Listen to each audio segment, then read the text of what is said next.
I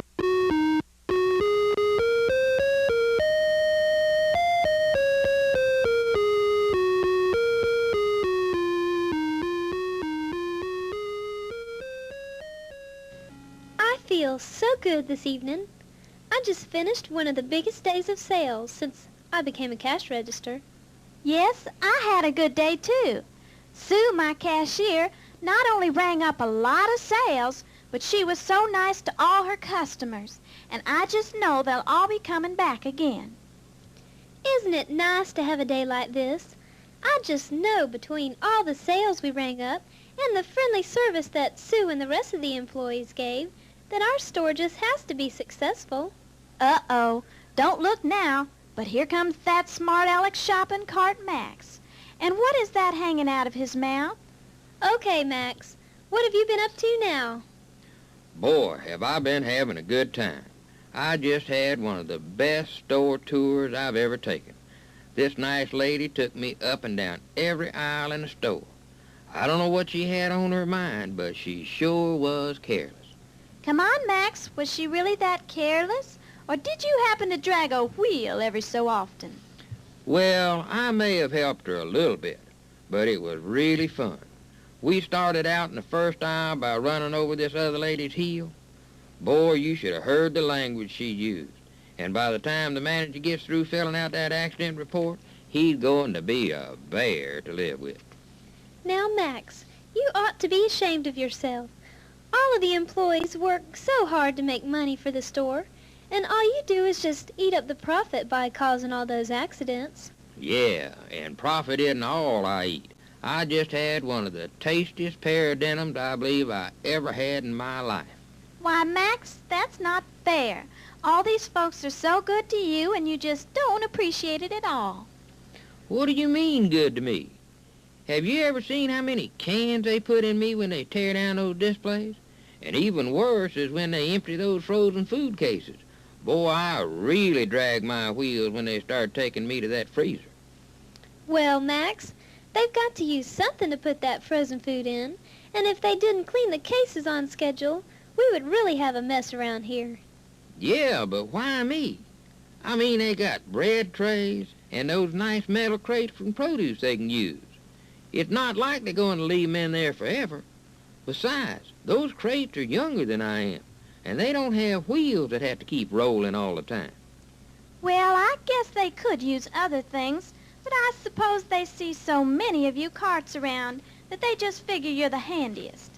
Well, believe you me, we're on our way to getting even. Every night when we're all together up front and they think we're resting, we're really planning what to do the next day. And you know, it's not just those grocery folks that mistreat us.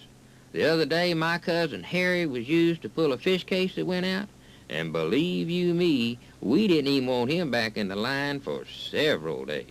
Now, Max, you can't feel bad towards those people. Whenever they have an emergency like that, they sometimes grab the first thing they can.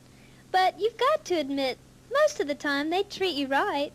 They even give you a steam bath and a lube job ever so often. Boy, I can see you two sure lead a sheltered life. All you have to do is sit up there on the counter and be fed that pretty green stuff all day long, while I'm running all over the place trying to get a meal. These folks just don't respect me. They don't realize how important I am. They should have been in this business before I came along. My granddaddy was a wicker basket that all the pretty ladies carried in their arms.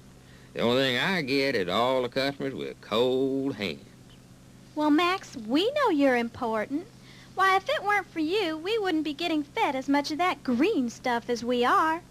I'm sorry you get pushed in the freezer sometimes, but don't you think bruising heels and tearing pants is a bit much? Come, girls.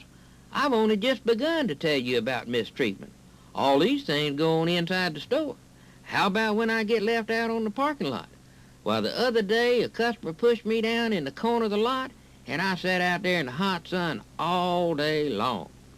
Then just yesterday, I got caught out there in that lightning storm. You know I'm scared to death of that stuff. Yes, but running into the side of that pretty blue sedan was not very nice. I had to do something. The only time they seem to pay any attention to me around here is when I misbehave. Well, you and your buddies ought to be getting plenty of attention, because I saw a recap of all the accidents the other day, and you guys sure are causing a lot of problems. All we want's a little respect. I love to carry groceries. I mean, that's my life. That's what I'm here for. And I don't mind carrying groceries to the car. I like to get a little sun and see the outside world. But when they leave me out there all alone, I get scared. Some of those drivers are really dangerous. Besides, all those reports you see about us blowing into cars is a bunch of hogwash. This nice little old lady pushed me and let me go without even a thank you. I drug my wheels and tried everything to stop before I hit that car. You know, those front service people know how to treat us. They don't just let us go like that. Well, it seems to me that front service people are really friendly to you, so why can't you cooperate with them a little bit? Well, they're not all that good. They could be better. I think some of them never look around. I mean, I've been sitting out there and had one walk right down the lane next to me and never even see me. Maybe you were hidden by a car or something. Yeah, a pretty girl or something. You know, I'm not really a bad guy. I know I cost the store a lot of money in accidents. But if they'd just pay a little more attention to me, I could save them a lot of money. Everybody needs a little love and respect, even a little old shopping cart.